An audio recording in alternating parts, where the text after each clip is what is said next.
Tony. There's a break in there. Come on, break. What's your 20, buddy? Everton, what's yours? Forward. What's Center City, Philadelphia, Roger? Roger. What's the old handle? Dollar 1, Comstock Kid, Roger. Oh, 10-4, Comstock Kid. This is Tiny out here in Havertown. 10-4.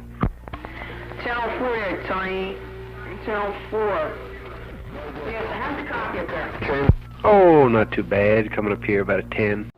Alright guys, on the workbench, I have 2 radios from my pal 3 Made down in the awesome state of North Carolina.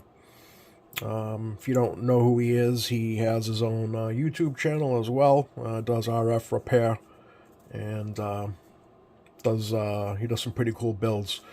But he sent me these 2 radios. I think this is his test radio, he was telling me. I'm assuming he just uses this to test whatever he's building. And this one here kind of gave me a run for my money a little bit. But he sent this one up because I guess he had 3 other people look at it, and they told him that I guess it was like not unrepairable, or they couldn't repair it, or whatever the case may be. So he decided to give me a shot, and I got it fixed for him. So I'm happy about that. This one was actually both these radios had the same issue. So audio issues on receive. So this one here actually had RF was coming in. You just weren't getting the audio to come out. And this one here, man, let me tell you, this one had an issue that I've never had to, well, I shouldn't say an issue, a component I've never had to replace before on anything. I think maybe one other time I had to replace an audio transformer, and that was from I think an old Browning LTD or something like that, an old 23 channel. But other than that, I've never had to replace a transformer. But let me tell you, this one here, I've never had an IC get as hot, this thing here, any IC, get as hot as this audio chip, that amplifier there for the audio. Sits right there. And you could not even get close to putting your hand on this. It would literally give you a 3rd-degree burn if you held it there. And I don't know how it didn't melt. I was shocked, but it didn't melt. But you had very, very low audio. And the heat, like, you could just notice it. You just, even holding this, you could feel the heat radiating off the side of the radio.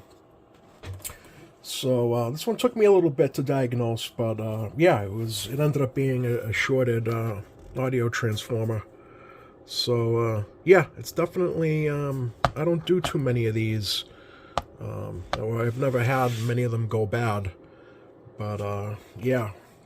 But yeah, this was his test radio. You can see he has a variable in there, and it's got a bunch of different components done to it. And yeah, like I stated before, I'm pretty sure this is what he uses to test out some of his builds.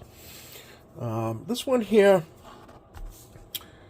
was definitely gave me a run for my money, but there wasn't just one single thing that was wrong with it.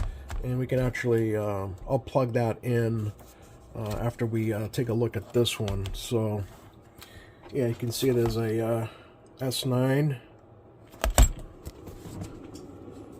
So right around 70. That's what I use as an S9. Yeah, but anyway.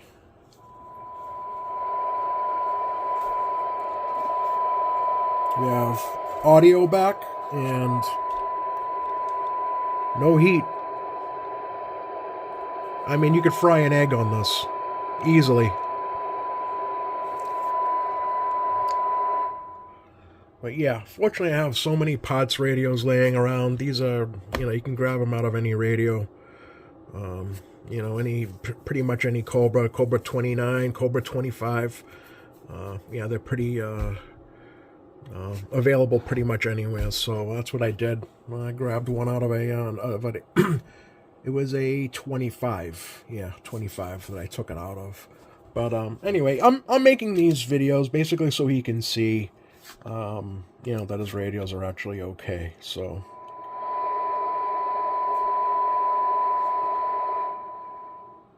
yeah. All right, let me get this one on and we can actually go through some of the repairs I did to that. All right, so this Northstar DX990V looks pretty much identical to the Galaxy DX990V. Same exact radio, except they added a 0 and changed the changed Galaxy to Northstar. So yeah, I mean it's the same. Pretty much 99.9% of the radio is the same, other than that. But this one here was having mostly audio issues. It had a ton of other issues, but the reason why what he wanted fixed was the RX receive audio. And so this was what ended up, before we look at the radio, I'll tell you exactly what was going on. So we had a bad IC. This is IC1, and this does a couple of different things, but it's also the AGC amp, and that goes on this particular radio. IC1 is right there. You have to unsolder. There's some legs that go across, and the IC is actually, let me get a little pointer here, non-conductive. The IC is actually flipped upside down on this board, and then this gets soldered down to the board. So the IC is actually, yeah, on this top board here. So so basically the process I use is, if I have, I knew that the signal was coming in because the meter was set at an S9. So I knew RF was coming in, it just wasn't coming out on audio side. So when something like that comes across the Workbench, my guess series of steps, or the steps I take, would be to start, well, this is what I do. I don't know if everyone else does it, but this is what I do. I like to go and start taking voltage measurements of the bigger stuff first. Like in the case of, you know, this, I started taking from like the service manual or whatever. You want to have a chart of what the voltages should be, and from there I either, hopefully you find something and you can trace the voltages back to whatever is faulty, or sometimes I'll use a signal tracer, and in this case I use both. But when I measured the voltages here at the pin, it just didn't match up to what the service manual had said, so I actually ordered a couple, because this isn't the first time I've actually had to change out that IC and different Ranger based radios. So yeah, I got a couple of them just to have. So yeah, once I changed that, audio came back slightly, very, very slightly. So another thing I had checked was obviously the audio IC was one of the first thing I, tried to make sure was working. The PA was working, all the voltages were correct. So it's safe to assume that the chip itself is okay. But what ended up happening was I ended up finding a couple of bad caps. There was 2 bad caps. So that were just completely, one was open, which was strange. I've never had a cap go open. Normally they basically turn into resistors. But so I ended up recapping all the caps in the audio circuit, and sure enough, it came back to life. We had a dead meter light, so I ended up giving him a new they call these hot dog lights. So there's a new hot dog light in there as well. Way out of alignment. So that was an issue. It was dead on AM, but upper sideband, lower sideband, it was way off frequency, and that's because, well, somebody aligned, the offsets were off because somebody had done a a clarifier mod and only did it halfway. So that was the issue there. I could either get it to transmit somewhat on frequency, but receive was off, and it was just strange. So I ended up doing a whole clarifier mod to it. So this clarifier is unlocked. It was just easier to go down that road versus trying to figure out what they had done previously to the radio. So that was an issue. So once I got it aligned properly, sideband receive came back, and then just some various the radio is beat up. It's pretty evident, but I had some bad traces. So listen, these are ugly repairs, but they work. You're not going to sit here and do, on this particular radio, you're not going to sit down and cut out all these little copper foil traces and epoxy over it and glue them down and, do all that. This is just not that, it's not that type of radio. So, yeah, I just completed the clarifier mod, did it that way, repaired that trace, and then I cleaned up some other bad repair work that had been done. I'm not sure what happened to the radio, but this had a lot of some bad traces and pulled traces. You can tell that somebody went to go desolder something and just pulled up a lot of the traces. And yeah, just really spotty.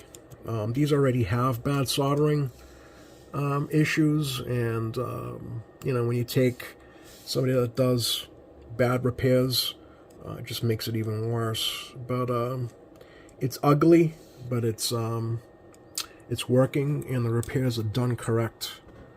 So yeah, the radio is actually okay. So let me get this on the signal generator, and you can actually go through the radio here. And yeah, I gave this thing a full alignment as well because it needed it. But all right, let me get this on the signal generator, and we can see actually how the receive is and the actual receive audio. All right, stand by. All right, so along with the issues on the foil side, there was 2 broken wires in this whole rat's nest here. One went to the clarifier fine, and the other one went to the mic gain, which I noticed was the mic gain, which was not working right as well. So that took me a while to find out, what wire did what.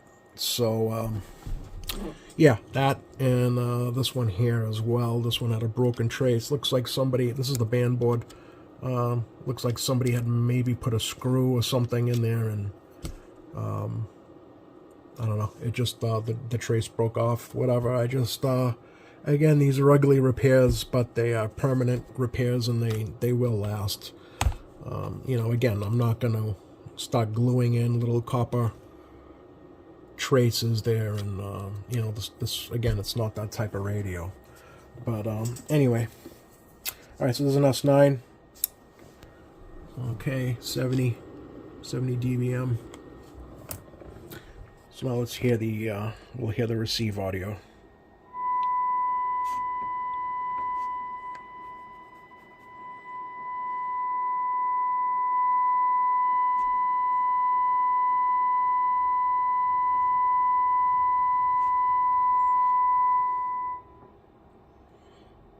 Yeah, that's it, guys. Just because someone tells you it's not repairable, sometimes it's not the case. I know I've sent radios back to the customers as well, stating that, it's either going to be too much money or it's going to take way too long to, troubleshoot, and the radio might not be worth it. But in the case of this, I thought I'd give it a shot. I wasn't going to spend, days on it. But, if I could get it, great. And if I couldn't, it's again, this is a type of radio where it's, you got to really kind of weigh out, is it worth it? What type of labor costs versus radio cost? These are all things that, I know as a tech I take into consideration, and as a person who wants their radio repaired, that's something that you guys have to take into consideration as well, There's, don't get me wrong, there's radios out there that are, worth putting the money into, or maybe even like sentimental value. You don't care, you just want the, maybe it was your childhood radio, or your dad's radio, or, your grandfather's, or whoever, whatever reasoning you may have. But that's always you always have to weigh, the price versus, is it worth it, basically. So, anyway, guys, that's it. I don't want to make these videos too long, but we do have two good working radios, and I'm just happy that I could get this radio here fixed for them. All right, guys, thanks for watching.